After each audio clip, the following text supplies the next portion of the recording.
Let me get the super chat here real quick. Neo, $20 super chat says, in my late 20s, dated older women 29 to 36 to give them the benefit of the doubt. From my experience, unfortunately, they are a bigger headache than women 19 to 25, 29 to 36, crazier, tries to control the frame and shames to settle. Here's what you're going to notice. If you've got good frame control as you're going about your life, I mean, if this guy's in his late 20s, let's call him 28, 29. If you got good frame control, you're going to have a far more pleasurable experience dating younger women than you are women that have gone past the epiphany phase. Oh, one of the other things I wanted to cover, which I didn't talk about, I'll get to you in a second, Mo. Just give me a minute. The biggest benefit to dating. So let's talk about the happiness of men and women as they age. Men, generally speaking, are far more happier than women as they get older, especially past about the age of 40.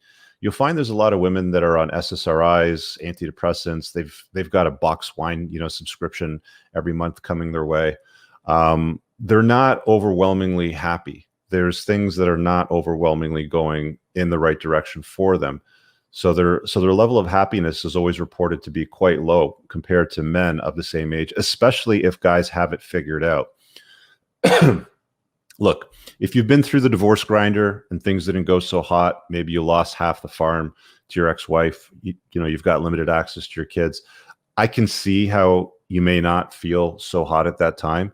But when you adopt a lot of the freedoms that this red pill lens provides you, when you get into watching my sort of content, a lot of the books that I've recommended, then you'll start to see things as they are. Like you start to see the code in the matrix, and you find this level of contentment, happiness.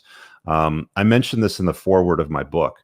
I was talking about how some guys actually get angry when they learn these facts. Like, how could it be that, women are beautiful at 23 and they want nothing to do with me at 23? Okay. But when you learn the fact and then you look at it like, okay, well, I'm 43 now, let's say. I'm a high value guy. I've put a dent in the universe. I got a $250,000 a year income. I've got a net worth of $3 million. I've got some cool shit that I can do.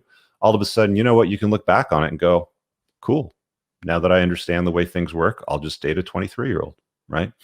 So you're going to find that if you can apply this lens to your life, your level of happiness and your experiences in life in general will increase. They won't go down. Whereas, for a lot of women, it's the other way around. They just don't have great coping skills for stuff like that.